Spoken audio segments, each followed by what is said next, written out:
Good evening and welcome to all.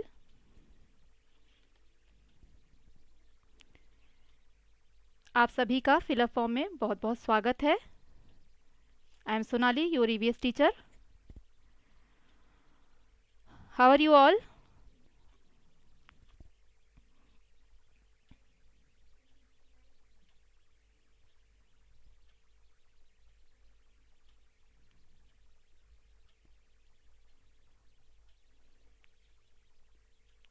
आशा है आप सभी बहुत अच्छे होंगे और जुड़ने का प्रयास कर रहे होंगे।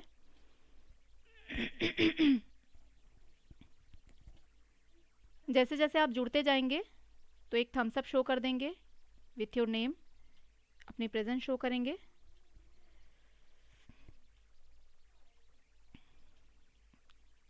रूपाली जी गुड इवनिंग, प्रतीक्षा जी गुड इवनिंग।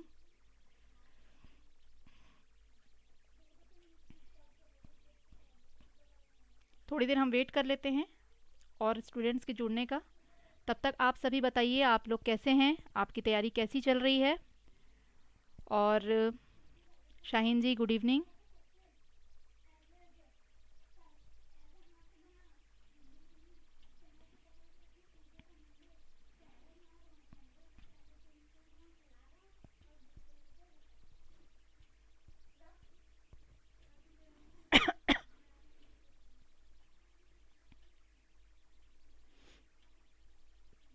थोड़ी देर हम वेट कर लेते हैं हमारे और भी जो मेंबर्स हैं उनके जुड़ने का।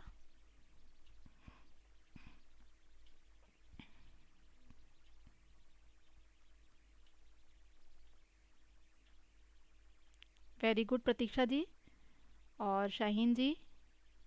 मैं भी ओके हूँ। थोड़ी ठंड लग गई थी, बस नया नया ठंड आया है तो थोड़ा ठंड का मज़ा बिना स्वेटर के लेने के लिए बाहर निकल गए और ठंड लग गई, ज़्यादा मज़ा आ गया। और बस थोड़ा सा कफ एंड कोल्ड चल रहा है 1 वीक से। आप लोगों को पता चल ही रहा होगा, मैं खांसती रहती हूँ तो थ्रोट में ही इन्फेक्शन जल्दी हो जाता है सर्दियों में। तो आप लोग भी अपना ध्यान रखिए। और Anjali ji very good evening. Very good, आप लोग की तैयारी अच्छी चल रही है तो बिल्कुल इस तरह से तैयारी अच्छी रखिए और ख़ुद को इस टाइम पे कोशिश करिए कि थोड़ा सा आप लोग मतलब कूल रखने की कोशिश करिए। ज़्यादा पैनिक होने की ज़रूरत नहीं है। हम ज़्यादा पैनिक होते हैं तो जल्दी चीज़ों को भूलने लगते हैं, है ना, और घबराहट में कुछ गलतियाँ भी हम लोग कर देते हैं।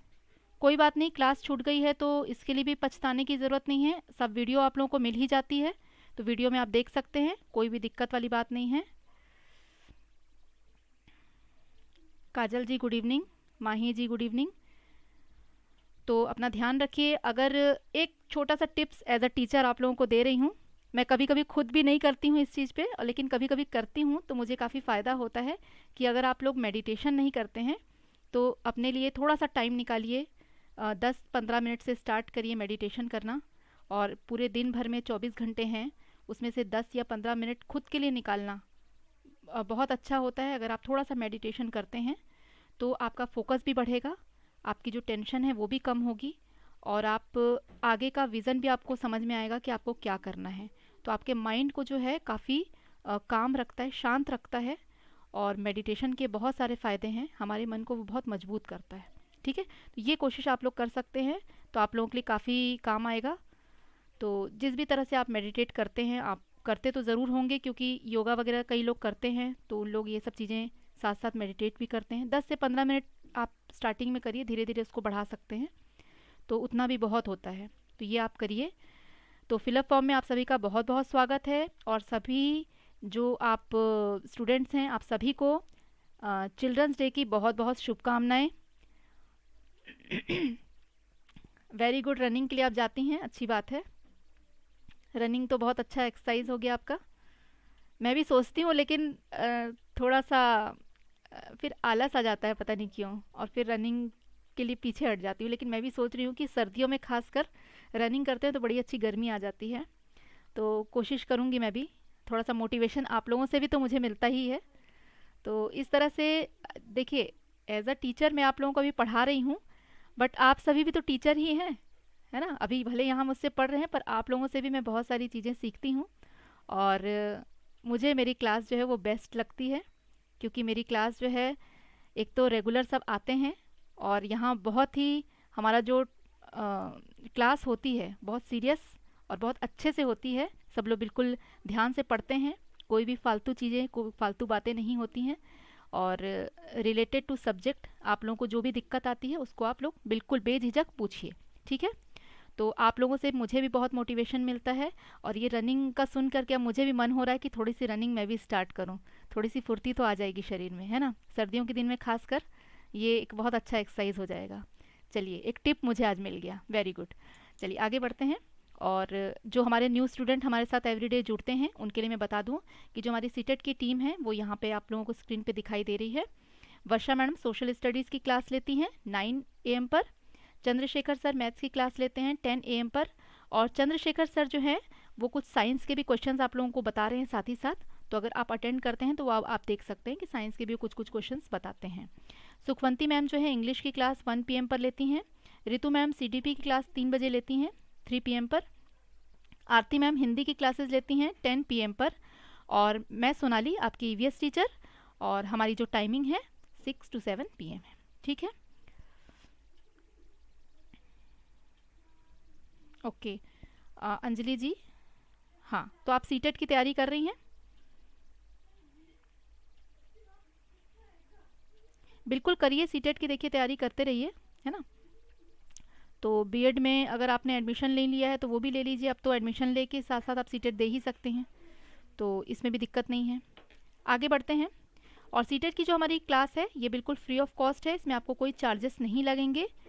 और जो हमारे कुछ स्टूडेंट्स हैं उनको थोड़ा सा रहता है कि हमारा सिलेबस क्या है, उस चीज़ के लिए डाउट रहता है, तो मैं सिलेबस भी ऐड कर देती हूँ। तो एवरीडे ये थोड़ा आप लोग देख लीजिए, सिलेबस आपके ध्यान में रहेगा, ये भी ज़रूरी है। आपको बिल्कुल ये रटा हुआ होना चाहिए कि आपके सिलेबस में क्या है, बिल्कुल छपा हुआ होना चाहिए। ज्योत्सना जी गुड इवनिंग।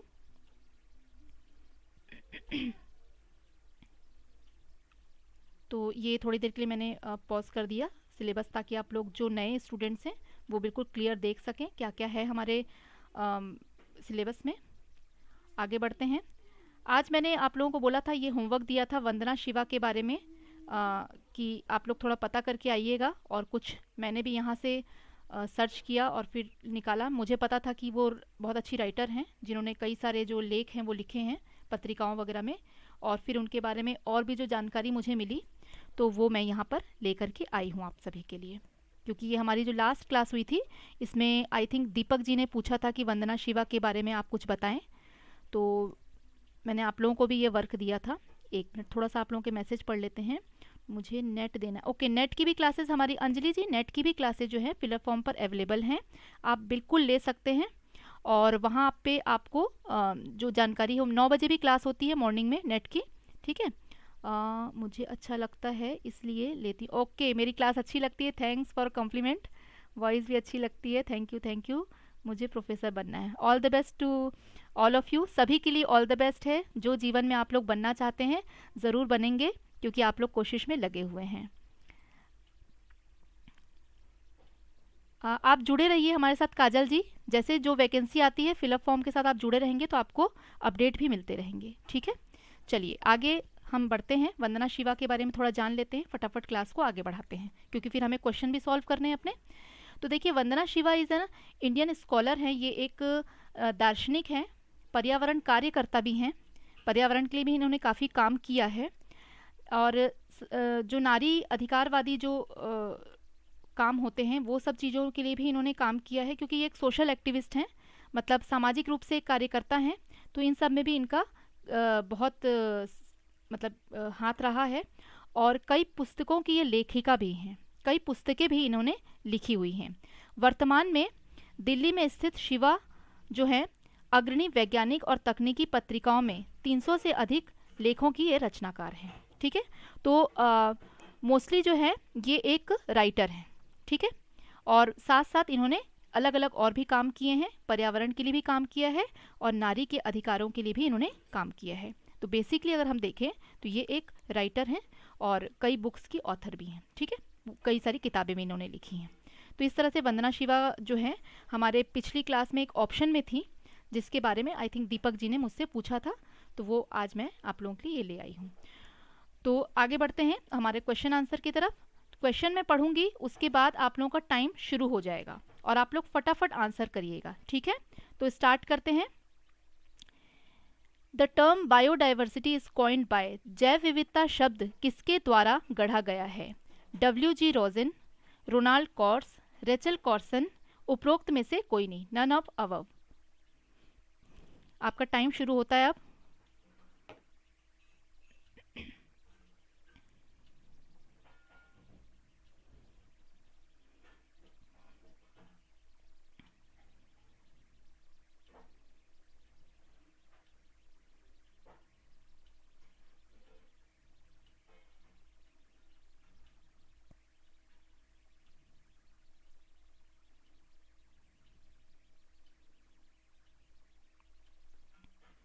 और आज आंसर कोई नहीं कर रहा है, आंसर आ गया इसमें। जल्दी आंसर करिए, लेट मत करिए आंसर देने में।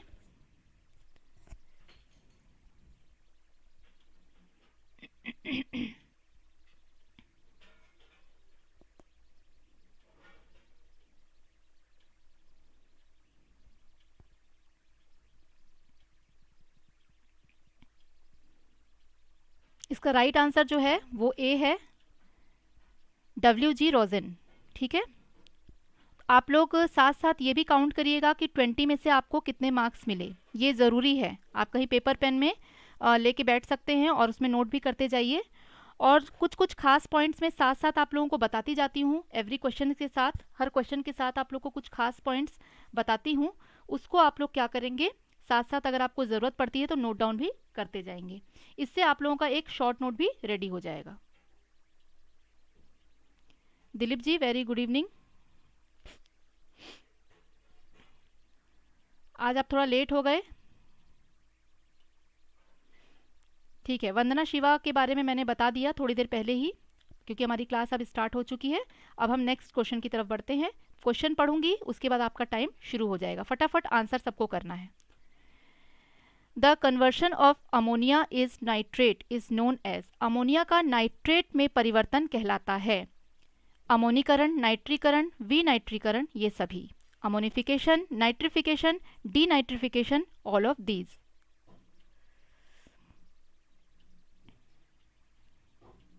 नंबर 2 डाल के आंसर शुरू करेंगे फटाफट।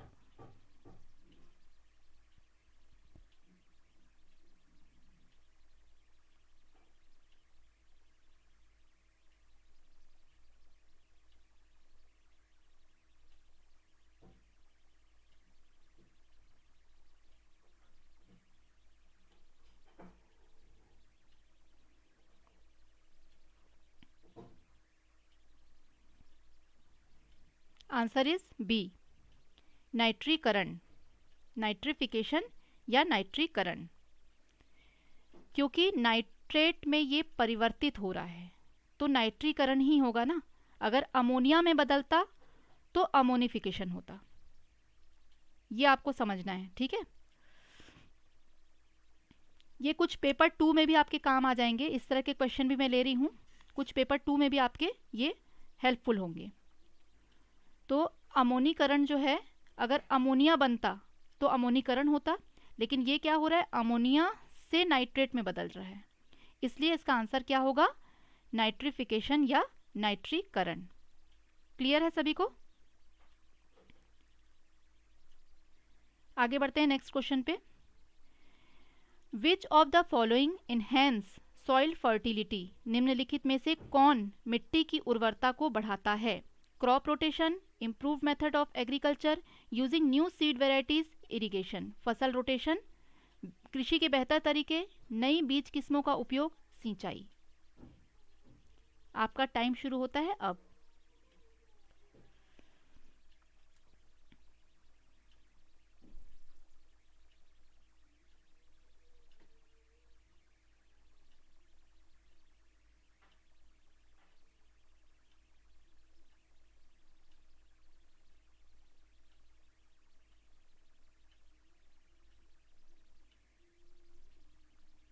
मिक्स आंसर आ रहे हैं, थोड़ा कंफ्यूजन है।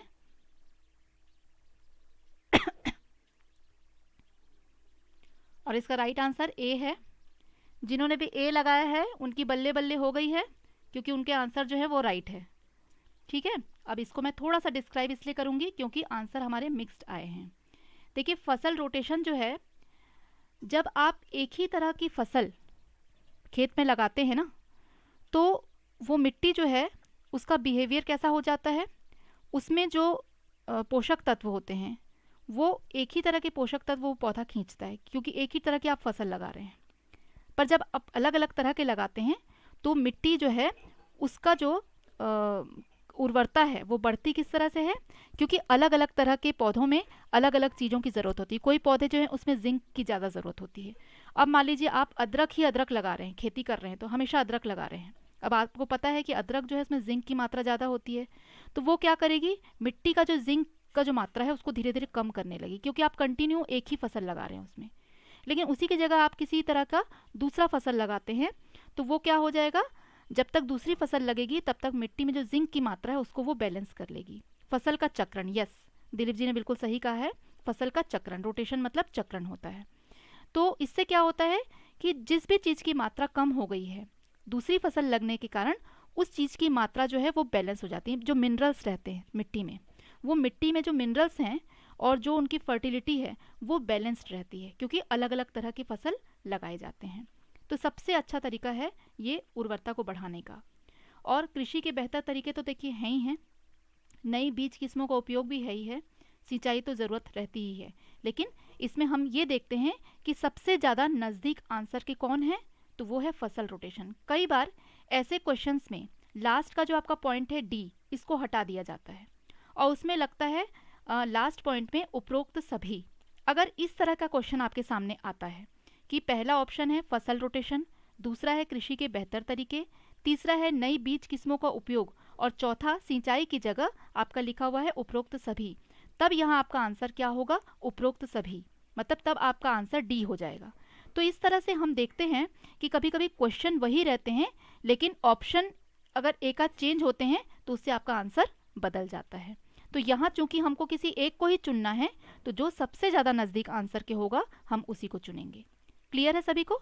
तो ये आपके आंसर में कई बार वेरी करेगा, मतलब चेंज आपके आंसर में आपको दिखाई देगा। आगे बढ़ते हैं। क्लियर है सभी को? आगे बढ़ते हैं, ठीक है। Energy is returned to the atmosphere in the form of, ऊर्जा वायुमंडल में किस रूप में वापस आती है? पोटेंशियल एनर्जी मतलब संभावित ऊर्जा, मेटाबॉलिक एनर्जी चयापचय ऊर्जा, हीट मतलब गर्मी, वेपर मतलब वाष्प। आपका टाइम शुरू होता है अब।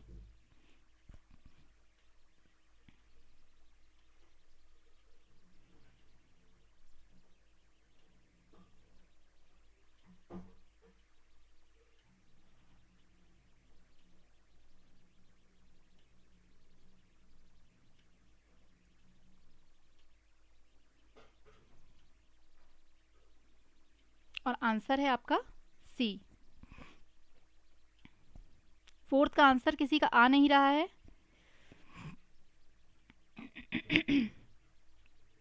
बहुत धीरे आंसर कर रहे हैं सभी।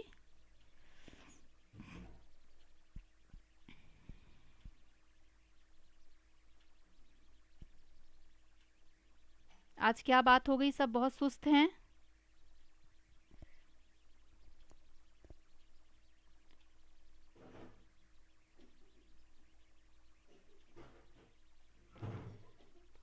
डी सी सी, अब तो आंसर शो हो गया है।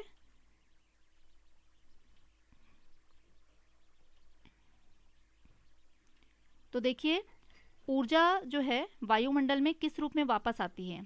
हम देखते हैं कि वायुमंडल में जो ऊर्जा है वो हमें हीट के रूप में वापस मिलती है, गर्मी के रूप में हमें हमेशा वापस मिलेगी। ठीक है, काफ़ी स्लो आप लोग के आंसर आ रहे हैं। देखिए, ऊर्जा जो है एनर्जी, एनर्जी हमको वायुमंडल में किस रूप में मिलती है? सोलर जो है एनर्जी दे रही है हमको, हमको हीट प्रोवाइड करा रही है। तो ये जो एनर्जी है वो किस तरह की एनर्जी के रूप में हमको वापस मिल रही है? तो पानी को हम गर्म करेंगे तभी वेपर बनेगा, तो गर्मी हमको कहाँ से मिल रही है? यही तो एनर्जी का सोर्स है, सबसे मेन जो सोर्स है वो एनर्जी ही तो, ये हमारी क्या है, हीट ही तो है ना। तो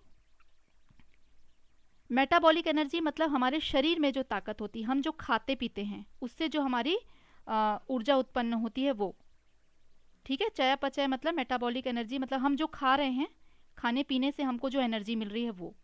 लेकिन ऊर्जा जो है वायुमंडल में किस रूप में वापस आती है, तो वायुमंडल में हमेशा हमको गर्मी के रूप में ही वो वापस आएगी, ठीक है। ये तो मेन जो सोर्स है वो हमारा हीट ही होगा इसमें। आंसर काफ़ी लेट आ रहे हैं, थोड़ा जल्दी आंसर करने की कोशिश करिए, ठीक है, क्योंकि टाइम आपके पास है, तो उस टाइम के अंदर आप लोगों को जल्दी आंसर करना है। नेक्स्ट क्वेश्चन में चलते हैं। The presence of ozone layer in the atmosphere was first observed. वायुमंडल में ओजोन परत की उपस्थिति सबसे पहले किसके द्वारा देखी गई थी? डब्ल्यू.जी. रोजन, रोनाल्ड मोटे और चैपमैन, उपरोक्त में से कोई नहीं। ये रोनाल्ड जो है रोनाल्ड कोर्स होगा, थोड़ा गलत छप गया है। डब्ल्यू.जी. रोजन, रोनाल्ड कोर्स, चैपमैन और इनमें से कोई नहीं, नन ऑफ अबव।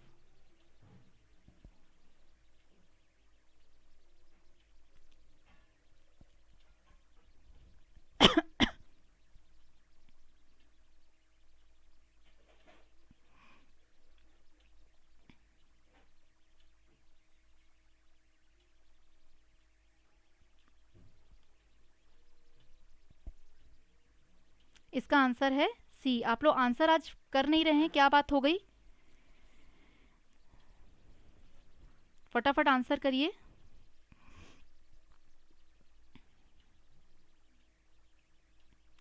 अंजलि जी को थोड़ा कंफ्यूजन था चयापचय वाले में, तो अंजलि जी को एक बार और क्लियर कर देती हूँ कि देखिए वायुमंडल की जो ऊर्जा है वो हमको किस तरह से, वायुमंडल से हमको कैसे मिल रही है, तो हमको हीट के रूप में वो मिल रही है। लेकिन चयापचय जो ऊर्जा है वो हम कुछ खा रहे हैं उसके बाद हमको वो मिल रही है, ठीक है, ये है।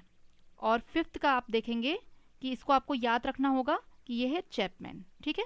ये याद रखने वाली चीज़ें हैं, इसमें समझने वाली कोई चीज़ नहीं है कि सबसे पहले ओजोन परत की उपस्थिति जो है वो किन्होंने देखी थी? चैपमैन ने देखी थी। थोड़ा जल्दी जल्दी आंसर करेंगे। नेक्स्ट क्वेश्चन पे चलते हैं। The species which are likely to become extinct in the near future is called. वे प्रजातियां जिनके निकट भविष्य में विलुप्त होने की संभावना है कहलाती हैं rare species, vulnerable species, endangered, ठीक है, इंटरमिनेट, दुर्लभ प्रजातियां, संवेदनशील, लुप्त प्राय और अनिश्चित प्रजातियां।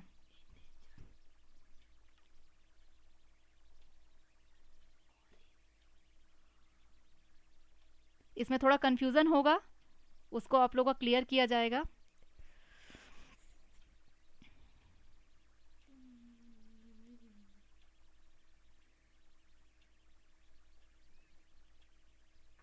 बहुत अच्छा क्वेश्चन है और ये क्वेश्चन आ चुका है। इसमें मुझे मालूम था कि यही होने वाला है और इसका राइट आंसर जो है वो बी है, सी नहीं है। इसका राइट आंसर जो है वो बी है, वो आप लोगों को मैं क्लियर कर देती हूँ।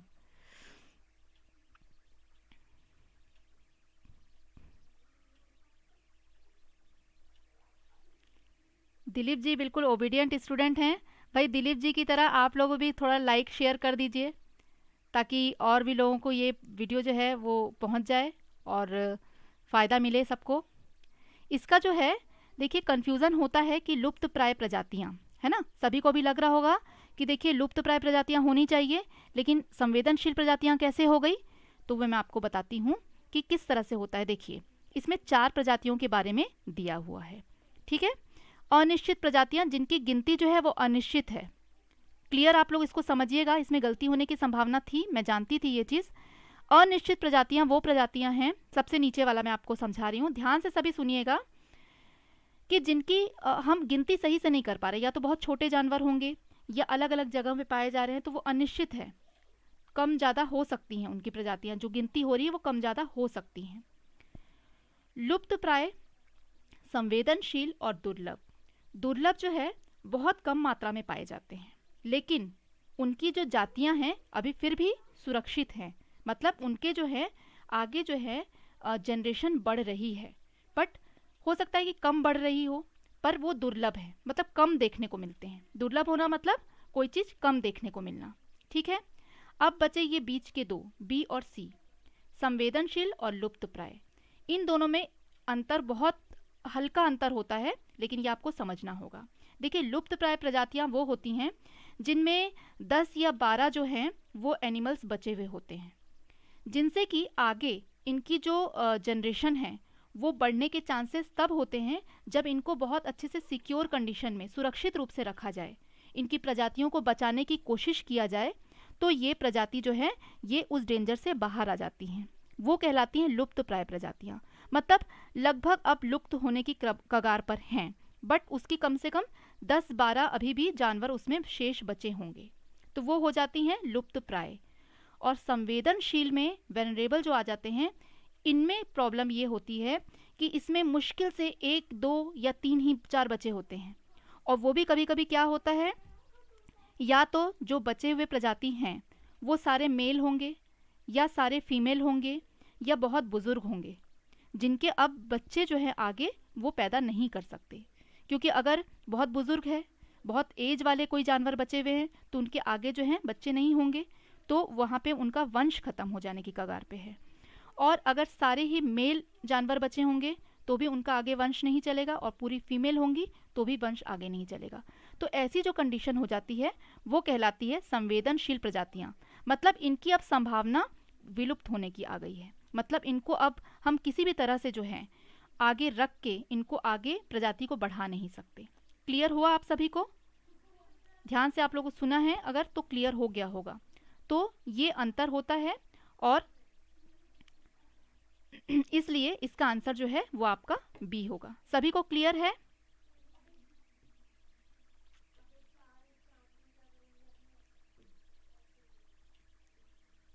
ठीक है, आज थोड़ा मैसेज मुझे लेट मिल रहा है, कोई बात नहीं, हम आगे बढ़ते हैं। एक और आ गया, थ्रेटेंड स्पीसीज इंक्लूड्स, संकटग्रस्त प्रजातियों में शामिल हैं rare species, vulnerable species, endangered species, all of above. दुर्लभ प्रजाति, कमजोर प्रजाति, लुप्त प्राय प्रजाति या उपरोक्त सभी।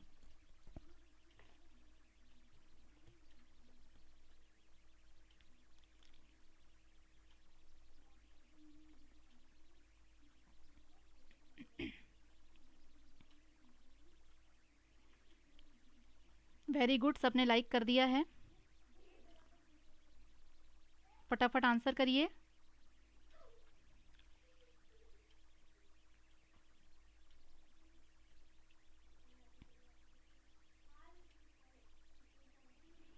और इसका आंसर है डी।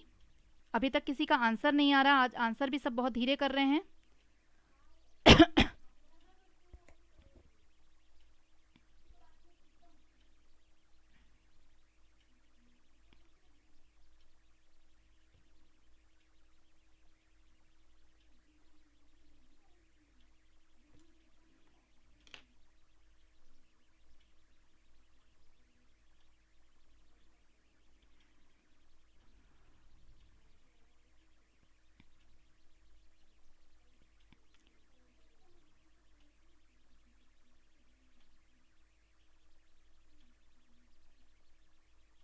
बहुत कम लोग आज आंसर कर रहे हैं, क्या बात हो गई?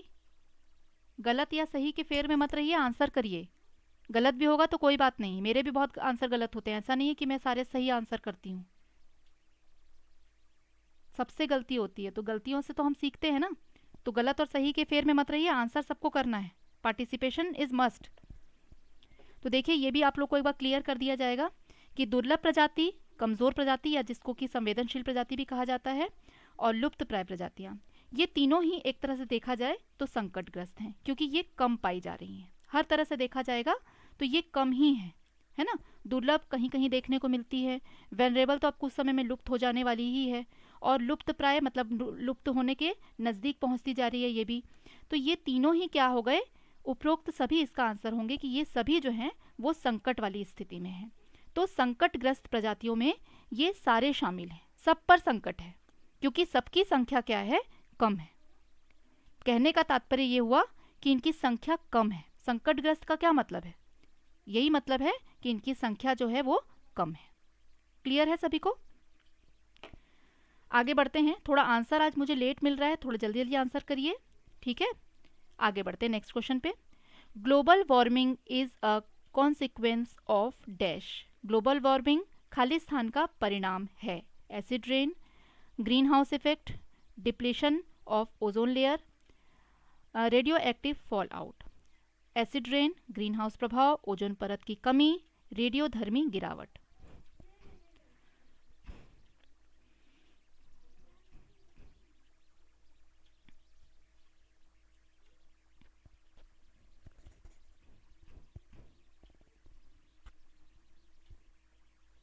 एट्थ का आंसर करेंगे फटाफट।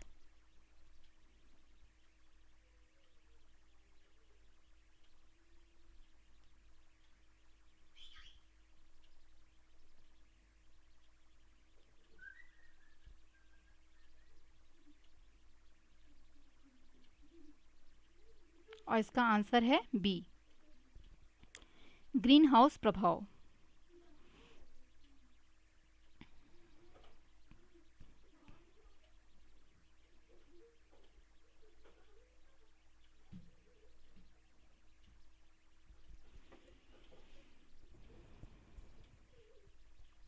आई थिंक इसमें किसी को कोई डाउट तो नहीं होगा, क्योंकि मैंने कल ही आप लोगों को बताया भी था कि जो ग्रीन हाउस प्रभाव होता है वो हमारे जो एटमॉस्फेयर होता है अर्थ का, उसको, उसमें जो गैसेस हैं उनको क्या करता है, बैलेंस कर देता है।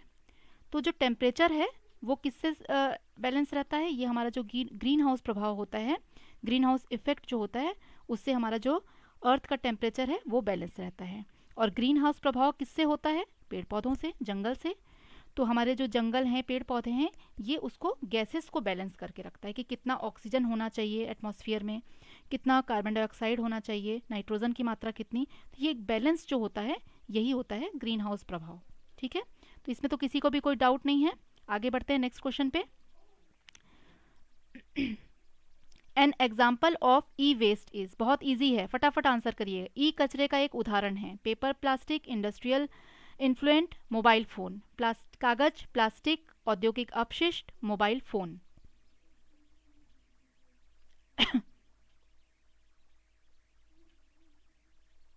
देखते हैं किसका आंसर सबसे पहले आता है। फटाफट, फास्टर फिंगर फर्स्ट होना चाहिए, इतना इजी क्वेश्चन है।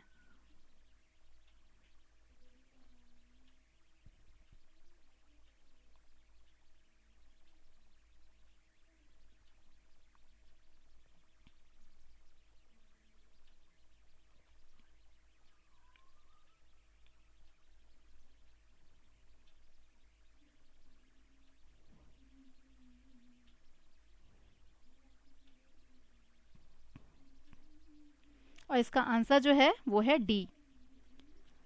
और रूपाली जी ने, अंजलि जी ने डी आंसर किया है।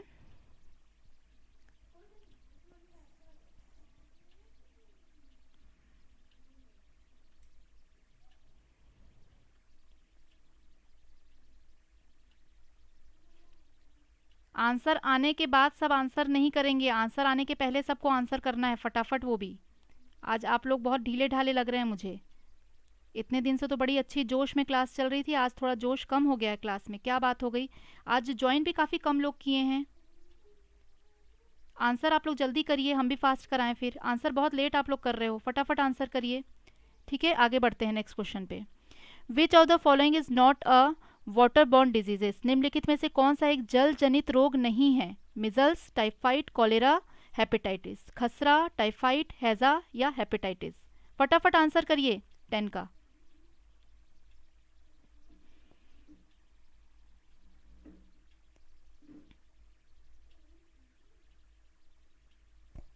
बहुत इजी है, इसका आंसर जल्दी करिए।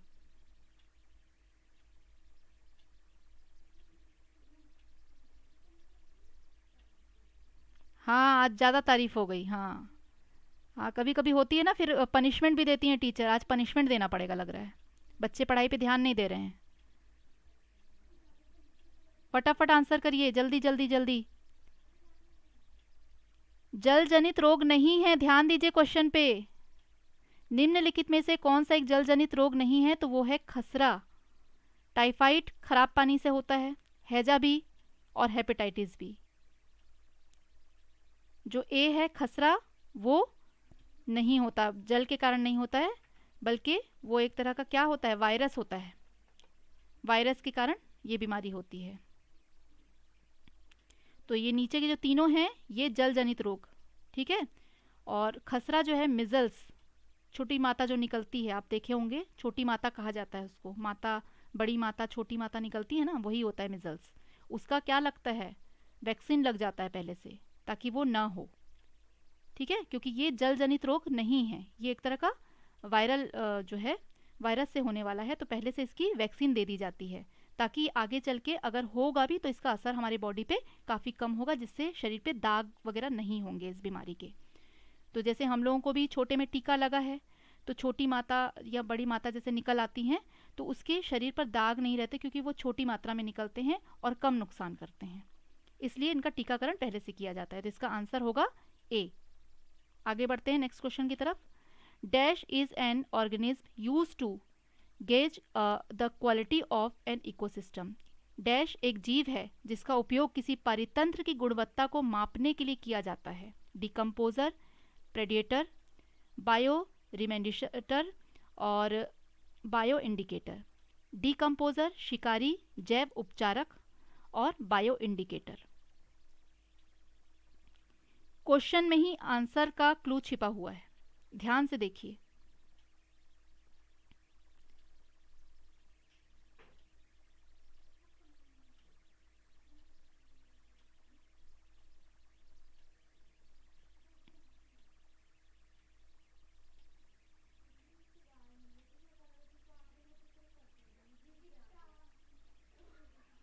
इसका आंसर होगा डी, बायो इंडिकेटर। देखिए किसी की गुणवत्ता को नापने, किसी चीज़ की गुणवत्ता, किसी चीज़ को मापने का तरीका क्या होता है, इंडिकेटर हमको बताता है।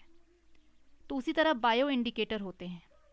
अब आप सोचेंगे कि ये बायो इंडिकेटर क्या होते हैं, तो बायो इंडिकेटर जो हैं वो होते हैं प्लांट्स, एनिमल्स, जितने भी लिविंग ऑर्गेनिज्म हैं, जितने भी जीवित हमको प्राणी दिखाई देते हैं, वो सभी क्या हैं, बायो इंडिकेटर हैं। वो उनसे हमें ये पता चलता है कि ये जो परितंत्र है वो कैसा है, उसकी कंडीशन कैसी है। अगर वहाँ जो रहने वाले जीव जंतु हैं, पेड़ पौधे हैं, वो अगर स्वस्थ नहीं हैं तो हमारी परितंत्र की गुणवत्ता कैसी हो गई है, खराब हो गई। या तो वहाँ की हवा खराब होगी या पानी खराब होगी। तो सबसे अच्छे बायो इंडिकेटर जो हैं वही गुणवत्ता को नापने का तरीका बताते हैं। वहाँ के पेड़ पौधे, जीवित प्राणी जितने भी होंगे, ठीक है, लिविंग ऑर्गेनिज्म जो होंगे, जितने भी जीवित प्राणी हैं वो। जैव उपचारक मतलब जो डॉक्टर होंगे, वेटनरी डॉक्टर्स जो हैं, वो हो गए तुम्हारे आपके जैव उपचारक। और शिकारी, शिकारी तो और नुकसान करेंगे। डिकम्पोजर वो होते हैं जो सड़ी गली चीज़ों को खा जाते हैं, ठीक है। तो बायो इंडिकेटर जीव जंतु जो होते हैं, जितने भी जिंदा हैं, वहाँ पे जीवित प्राणी हैं, उनसे हमको ये पता चलता है कि किसी परितंत्र की गुणवत्ता कैसी है, वहाँ कंडीशन कैसी है, एटमॉस्फेयर कैसा है वहाँ का, ठीक है। क्लियर हो गया, आगे बढ़ते हैं। तो इसका आंसर जो है वो है डी। निम्नलिखित में से कौन से तथ्य गलत हैं? Which of the following facts are incorrect? Global warming पृथ्वी की जलवायु प्रणाली के औसत तापमान में वृद्धि है। जल निकायों में यूट्रिफिकेशन माना जाता है कि होता है। ग्रीन हाउस प्रभाव एक प्राकृतिक घटना है और ओजोन सांस लेने के लिए हानि रहित है। कौन सा तथ्य गलत है इसमें?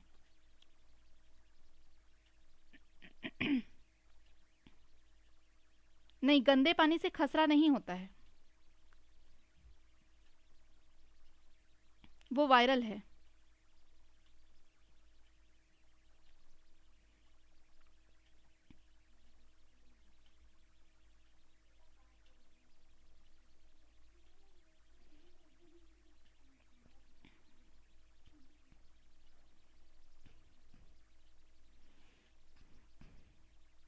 रूपाली जी का आंसर सबसे पहले आया और राइट आंसर है आपका, D is the right answer. Mahi ji का आंसर सही है, बलराम जी का भी सही है, वेरी गुड। तो ओजोन जो है वो सांस के लिए हानि रहित है, ये तथ्य जो है यह है गलत। क्योंकि ओजोन जो है उसकी मैंने आप लोगों को लास्ट क्लास में ही बताया था कि ओजोन की एक लेयर होती है हमारे पृथ्वी के वायुमंडल में। ठीक है। ये जो पृथ्वी के वायुमंडल के चारों ओर एक लेयर होती है, ये ऊपरी लेयर जो होती है वो फिर भी शुद्ध होती है, हानि रहित होती है, लेकिन जो ज़मीन पे जो ओजोन मौजूद होती है वो जहरीली हो जाती है और गैसों के साथ मिल करके, और ख़ासकर गर्मियों के वक्त वो ज़्यादा हानिकारक हो जाती है। तो जो ओजोन की लेयर जो बाहरी आवरण में हमारी होती है वो सूर्य की किरणों से आ रहे जो अल्ट्रावायलेट किरणें हैं उनको रोकती है और हमको हानि पहुंचाने से वो क्या करती है, रोक देती है उसको। तो ओजोन जो है वो सांस के लिए हानिकारक है। खासकर किन के लिए हानिकारक है? जो छोटे बच्चे होते हैं, जिनको अस्थमा की बीमारी है, बूढ़े बुजुर्ग हैं, उनके लिए ये और ज़्यादा हानिकारक हो जाती है। तो आंसर जो है, राइट आंसर वो आपका डी होगा। आगे बढ़ते हैं। आज तो सभी आंसर भी अच्छे से नहीं कर रहे हैं, तो कंटिन्यू आप लोग क्लास अटेंड करिए और आंसर भी साथ साथ करते जाइए। आगे बढ़ते हैं। ग्रामीण क्षेत्रों में गाय के गोबर का उपयोग फर्श पर और झोपड़ियों की दीवारों को क्या करने के लिए किया जाता है? फर्श पर प्राकृतिक रंग देने के लिए, कीड़ों को दूर रखने के लिए, उन्हें चिकना और साफ करने के लिए, घर्षण बढ़ाने के लिए एवं उन्हें खुरदुरा बनाए रखने के लिए। रूरल एरियाज में cow dung is use to coat the floor and walls of hut. बहुत इजी आंसर है इसका भी, ये मैं करवा चुकी हूँ आप लोगों को, ये रिपीटेड है। आज मैंने कुछ एक आध रिपीटेड क्वेश्चंस भी लिए हैं, देखें कितना याद रहता है आपको।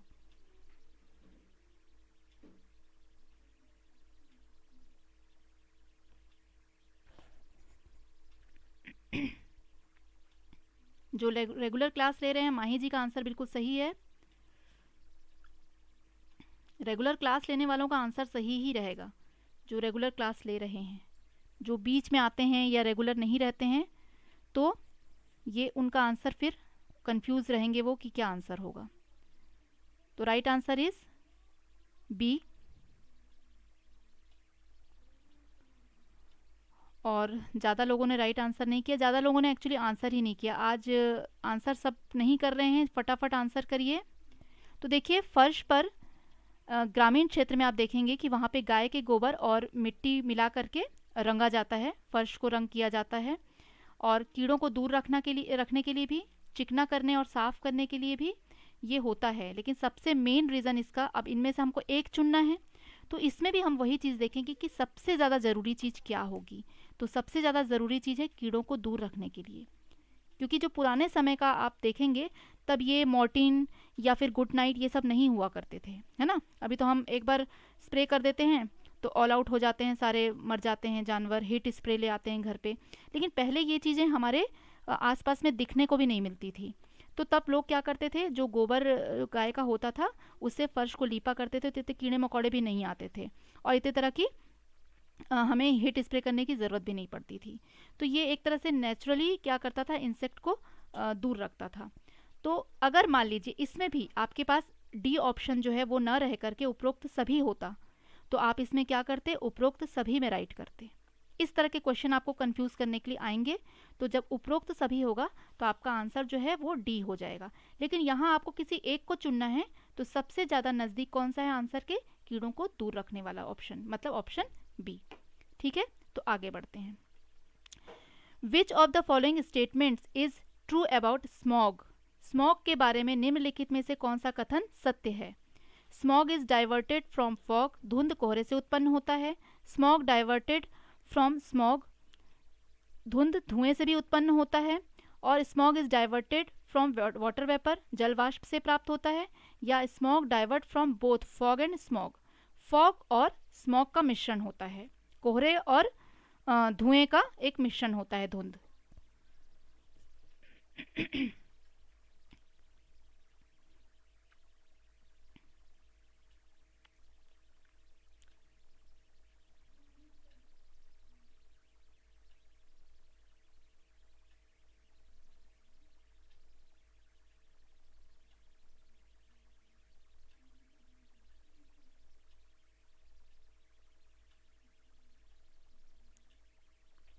Right answer is D.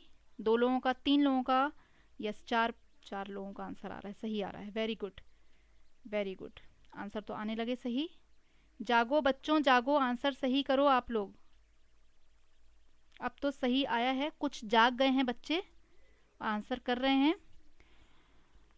तो आई थिंक इसमें भी कोई कन्फ्यूज़न नहीं होगा। जब स्मॉग जो है, फॉग और स्मोक मतलब धुआं और कोहरा दोनों मिल जाता है तो वो धुंध का रूप ले लेता है। धुंध को भी कोहरा ही बोला जाता है, कई बार कई शब्दों में आप देखेंगे कि धुंध भी कहा जाता है कि धुंध लग गई थी।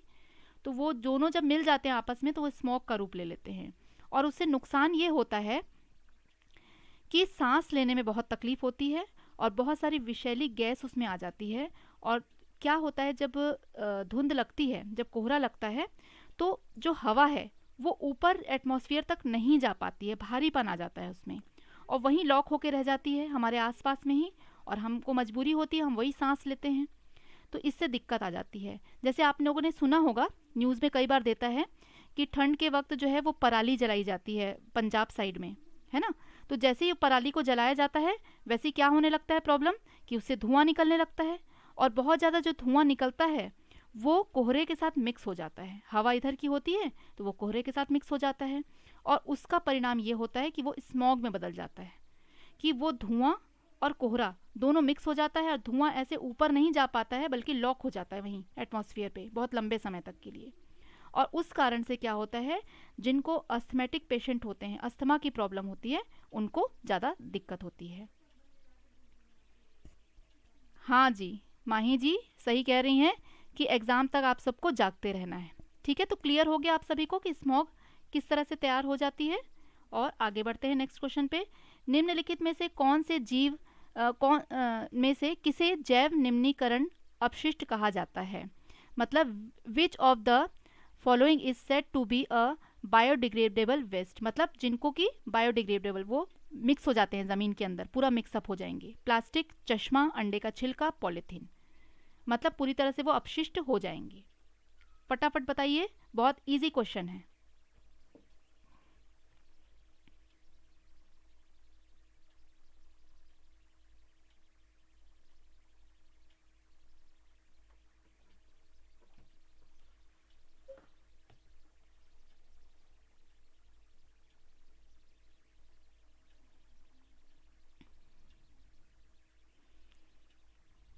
रूपाली जी का आंसर सबसे पहले आ रहा है। वेरी गुड रूपाली जी। अंजलि जी का भी आंसर आ गया, अवनी जी का भी आ गया, माही जी वेरी गुड।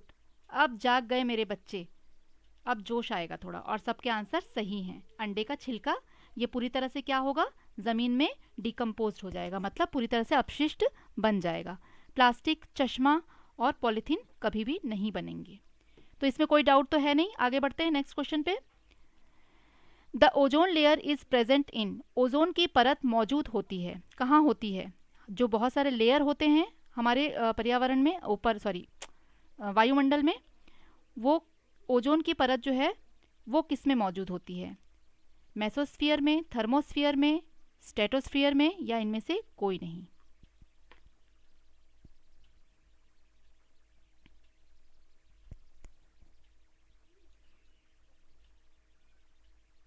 अंजलि जी कोई अंतर नहीं है प्लास्टिक और पॉलीथीन में, सिर्फ कंफ्यूज करने का ये तरीका है।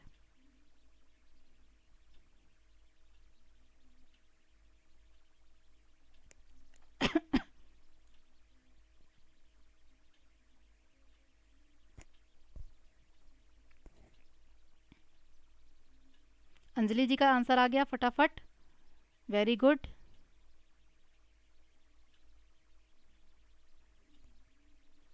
अवनी जी का भी आ गया, माही जी का भी, वेरी नाइस,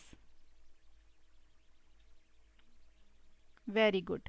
सब जाग गए और सबके आंसर सही हैं, बिल्कुल सही आंसर है। तो देखिए मैंने एक पिक्चर भी शो कर दिया है, ये नोट्स में आप लोगों को मिल भी जाएगा ताकि किसी तरह से आप भूलें भी ना इसको, है ना। ट्रोपोस्फियर जो है सबसे पहली लेयर होती है, जो हम आसमान पे देखते हैं कि एरोप्लेन उड़ रहा है, ये सारी चीज़ें हम देख पाते हैं। दूसरी जो लेयर होती है स्ट्रेटोस्फियर, ये जो है इसी में आपके ओजोन की जो लेयर है वो होती है, ठीक है। और बाकी जो लेयर्स है उसको मैंने पिक्चर में शो कर दिया है, ये आप आराम से नोट्स में देख सकते हैं। तो इस तरह से आपको सारे लेयर्स के बारे में भी आइडिया हो जाएगा।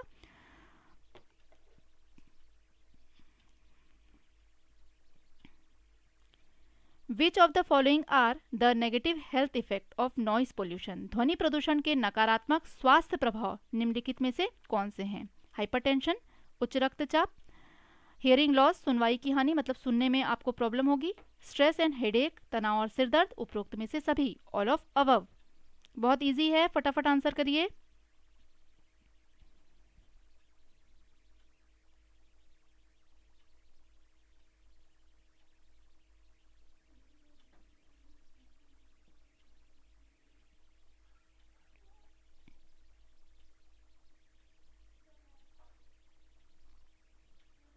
माही जी का आंसर आ गया, दिलीप जी का आ गया, रूपाली जी का आ गया आंसर,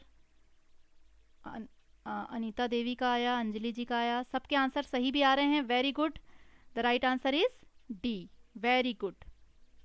ये हुई ना बात, जब जागो तब सवेरा, है ना? तो आप जाग गए, आपका सवेरा हो गया, अच्छी बात है। इसमें कोई कंफ्यूजन भी नहीं होगा क्योंकि ये सारे कारण हैं, है ना? अगर हमें एक कारण चुनना होता तो दिक्कत होती कि क्या चुने हम, लेकिन इसमें ये सारे कारण जो हैं वो सही हैं। आगे बढ़ते हैं नेक्स्ट क्वेश्चन की तरफ। Wild life week is celebrated, वन्य जीव सप्ताह मनाया जाता है किस डेट से किस डेट तक? ठीक है, 2 अक्टूबर से 8 अक्टूबर तक, 15 अक्टूबर से 21 अक्टूबर तक, 14 जून से लेकर 20 जून तक, या नन ऑफ अबव, इनमें से कोई भी नहीं। आपका टाइम शुरू होता है अब।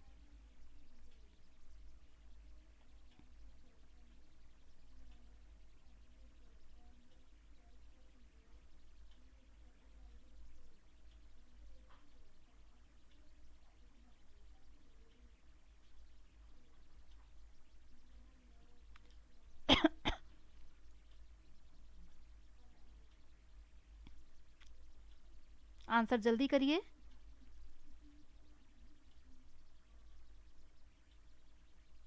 अंजलि जी का आ गया ए, माही जी का सी, प्रीति जी का ए, ज्योत्सना जी का सी, प्रतीक्षा जी का सी,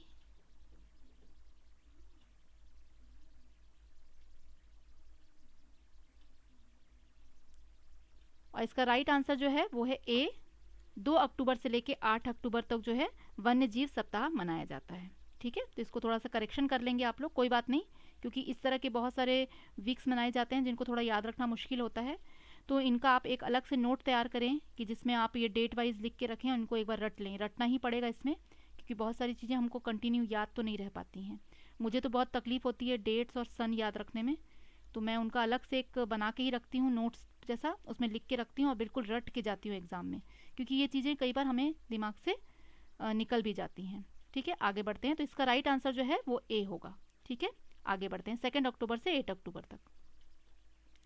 सीएनजी स्टैंड्स फॉर, सीएनजी का अर्थ क्या होता है?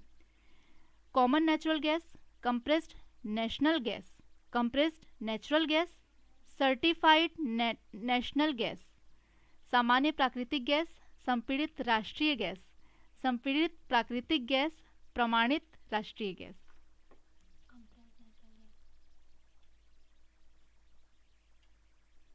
फटाफट आंसर करिए।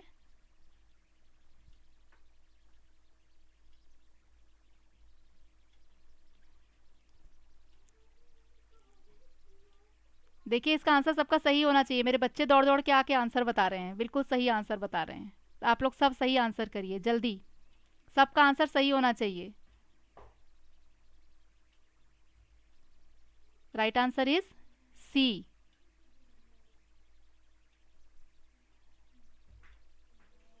इतना इजी क्वेश्चन था, इसको याद रखिए। जिनसे भी गलती हुई है उनको याद रखना है, ठीक है? गलती नहीं करेंगे। ये क्वेश्चन भी आ चुका है आपका। तो कंप्रेस्ड नेचुरल गैस, ठीक है, इसको ध्यान रखिएगा कि कंप्रेस्ड नेचुरल गैस, संपीड़ित प्राकृतिक गैस, CNG इसका फुल फॉर्म है। गलती मत करिएगा आगे, ठीक है? ये राष्ट्रीय वाला बिल्कुल ही नहीं होगा। कंप्रेस्ड नेचुरल गैस, इसको याद रखिए, ठीक है? कोई बात नहीं, जो गलती हो गई है तो कोई बात नहीं, उसको याद रखने की कोशिश करिए। ये इजी क्वेश्चन भी मैंने इससे जोड़े थे, कई बार इजी क्वेश्चन में भी गलतियां हो जाती हैं, तो ये गलतियां मत करिएगा। आगे बढ़ते हैं। लास्ट क्वेश्चन है, animals whose primary source of food is based on plant are known as. देखिए बहुत इजी है ये भी, फटाफट बताइए। ऐसे जंतु जिनके भोजन का प्राथमिक स्रोत पौधों पर आधारित रहता है वो क्या कहलाते हैं? Carnivorous, herbivorous, omnivorous, none of above. मांसाहारी, शाकाहारी, सर्वाहारी या उपरोक्त में से कोई नहीं।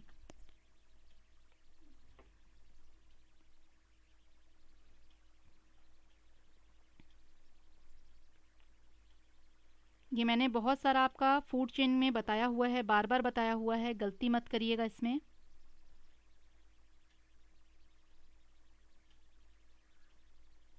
हाँ, 20 का आंसर आना शुरू हो गया।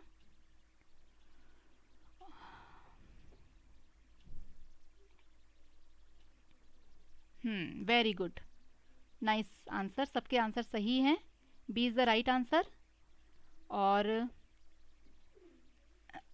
देखिए शाकाहारी है ना, ऐसे जंतु जिनके भोजन का प्राथमिक स्रोत पौधों पर ही आधारित है, वो पौधे ही खाते हैं, तो वो मांसाहारी हो ही नहीं सकते और सर्वाहारी भी नहीं हो सकते, क्योंकि सर्वाहारी मांस भी खाते हैं और वो शाकाहारी भोजन भी लेते हैं, तो वो होते हैं सर्वाहारी। लेकिन शाकाहारी सिर्फ साग पत्ते, हरी सब्जियां यही खाते हैं, पेड़ पौधे, और मांसाहारी सिर्फ मांस पर ही डिपेंड होते हैं। उपरोक्त में से कोई नहीं वाला तो ऑप्शन होगा ही नहीं, तो इसमें क्या है, सिर्फ बी ऑप्शन जो है वो सही है। ठीक है, मोस्टली सबने आंसर सही किया। अब जल्दी जल्दी बताइए कि आप लोगों को टोटल 20 में कितने मार्क्स मिले। ठीक है, आउट ऑफ 20 आप लोगों ने कितने मार्क्स लाए हैं? आज नंबर बहुत कटे हैं आप लोगों के, शुरू में तो सब सो रहे थे ना, सबके बहुत नंबर कटे हैं आज। देखें क्या नंबर मिला है सबका।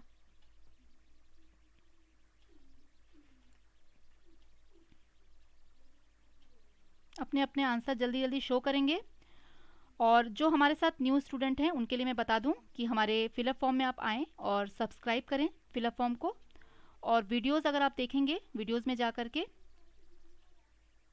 तो उसमें आप लोगों को सारे वीडियोस दिखाएंगे, जो जो नेट की क्लासेस होती हैं, सीटेट की सारी दिखाएंगी। और प्लेलिस्ट में अगर आप जाएंगे तो आपको सब्जेक्ट वाइज सब कुछ दिखाएगा। ठीक है, हाँ जी अंजलि जी पूछिए, क्या हेल्प चाहिए आपको, बताइए।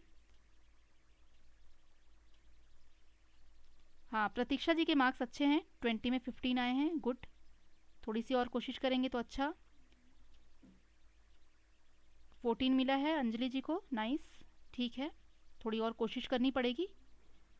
दिलीप जी का 16 है, और आप लेट आए थे तो आपका एक नंबर मैं काट रही हूँ आज दिलीप जी। ठीक है, तो आपके 16 की जगह 15 हो गए, भले आपने सही आंसर दिए होंगे, एक नंबर आपके लेट आने के कारण कटेंगे।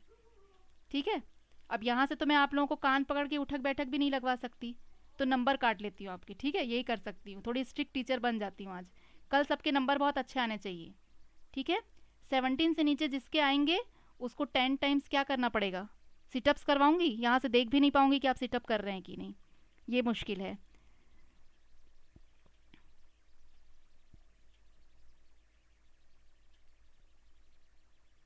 हाँ जी, पीडीएफ के लिए जो है हमारा जो स्क्रीन पे नंबर शो हो रहा है 8233651148, इस पे आप कॉल करेंगे तो व्हाट्सअप में आप कर सकते हैं मैसेज। आपको नोट्स कैसे मिलेगा आपको पता चल जाएगा। ठीक है, हाँ प्रीति जी क्या है, मैडम इस बार मैं बीएड में एडमिशन ली हूँ, सीटेट। हाँ हाँ भर सकते हैं, भर सकते हैं, जो बीएड में एडमिशन ले लिए हैं वो सीटेट का फॉर्म भर सकते हैं, ऑप्शन आ गया है उसके लिए। ठीक है, तो जो नए हमारे स्टूडेंट्स हैं वो प्लेलिस्ट में जा कर के देख सकते हैं, और जिन्होंने भी टेलीग्राम ग्रुप ज्वाइन नहीं किया है कोशिश करिए, कहीं ना कहीं कोई दिक्कत आ रही होगी, एक दो बार और ट्राई करिए तो आप ज्वाइन हो जाएंगे, क्योंकि इतने बच्चे ज्वाइन हो चुके हैं तो लिंक में कोई प्रॉब्लम नहीं है। ठीक है, ट्राई करिए आप। और ये आपका जो नोट्स है उसके लिए नंबर आपको स्क्रीन पे ये शो हो रहा है, इस पर आप जाएंगे तो आपको नोट्स का प्रॉब्लम जो है वो भी सॉल्व हो जाएगा।